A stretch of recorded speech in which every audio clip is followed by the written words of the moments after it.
is a bit of a weird preview episode for the draw because as much as we're looking forward to the US Open, we're also announcing the US Open mixed doubles champions. Very bizarre turn of events, isn't it? I think this is the only time we've ever announced a Grand Slam winner before the Grand Slams technically started. I was just getting used to announcing them on a Thursday. Yeah, of the second week. Not a Thursday of the Oh, hang on. fan It is week. a Thursday. It is a A Thursday. Thursday. Wait, sorry. I need to correct that. I was getting used to announcing them on the second Thursday of a Grand Slam, There we go. Exactly. Well, not the Thursday before it started. I mean, it was a different day, but it was also the same result. It was Sara Errani and Andrea Vavassori defending their title, albeit in a different format with different set scores and less matches to play. I think overall it was very funny looking mixed doubles, I think it's fair to say, and different sort of opposition to their usual fellow kind of doubles cohort. But they've walked away with the title again, and they've had a big pay rise because they have walked away with the very much increased prize pot of $1 million this year, which is 5 times more than the $200,000 they got for winning the same title last year. So a bit of an ironic twist of events, really, with them winning and, yeah, actually being better off, even though they did initially, of course, and probably still do disagree with the new format. Do you think they regret the US Open kind of inviting them in after the hoo-ha that there was around them, not necessarily getting direct entry and then getting a wild card? Because you kind of feel like the US Open wanted, like an Alcaraz, Raducanu, Swiatek, Ruud final. They wanted the big singles players to go deep. Is this a good result for doubles players everywhere and necessarily about a bad result for the US Open mixed double sort of format? Yeah, I think it certainly motivated them. You could feel that, in the speech afterwards, they said this is for all the doubles players who couldn't play this tournament. So I do feel like they were especially motivated. And I think that for me is like the sort of weird thing about this. You've got players at one end of the spectrum, like the doubles players, taking this very, very seriously. And, fair enough to them because, if you think about it, these players, they've got a responsibility here. They're almost representing everyone who has, plays doubles as their trade. And in theory, they've got them, they've got the most to lose. If they had lost their first round match to 2 top singles players, a lot of people will be like, well, why do we need doubles players in here in the first place? So I think, it's a really good result for them. But I think for the US Open organizers, I actually think it's a win-win for everyone. We saw great singles players, we saw great doubles. The players were really happy. It seemed fans were loving it as well.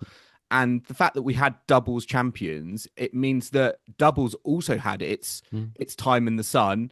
And, they walked away with even more prize money. It does take the edge off, doesn't it? The fact that the first time they've held it, it actually has gone to a doubles team. So they don't have those people being completely in uproar. The fact that a scratch pairing who'd never spoken 4 words to each other has suddenly walked away with a Grand Slam title. So that definitely helps. But they weren't the only people, Joel, who took it very seriously. Jack Draper and Iga Swiatek took it very seriously, didn't they?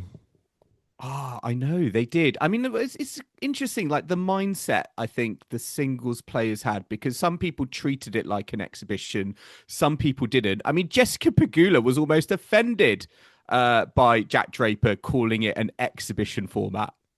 She really was. Kim, what would you say to that? It is an exhibition format. It may not be an exhibition, but it's still the format of one. And I mean, actually, Tim Henman was asked about the new, event as well, and he's quite against it. He thinks it's disrespectful to all the tour events that are still happening the week before. And that's actually something I think when this was announced, I hadn't really thought about all of the other events like Winston-Salem, Monterey, tennis in the land, that we spoke about earlier in the week. Justice for tennis in the land. So I just think it's like the Grand Slam saying, we're doing this. We don't care about the WTA and ATP tour. So do you think it is disrespectful, Kim? The fact that we do have tour events alongside exhibition events? Not an exhibition. It's not an exhibition though. Yeah. It's the next gen format.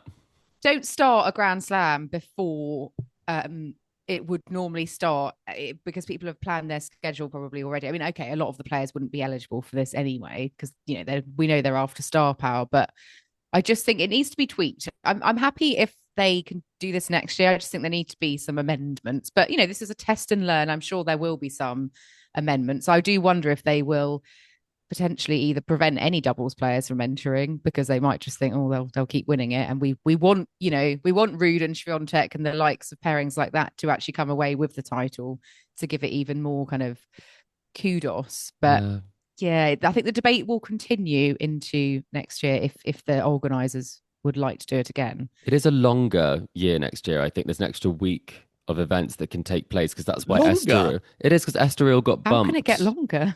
I think it's to do with My thoughts exactly, Kim. I think it's to do with how many weeks where you can play tennis. So that's why Estoril got bumped down, because they didn't have enough weeks in between some of the key calendar slams, for example. So potentially they might look at avoiding the conflict in the week before. I'd quite like that. But if we had to do, would you like to see it back? What would we say? I think I actually, on reflection, I don't think it's worthy of a Grand Slam title, but I did quite enjoy it.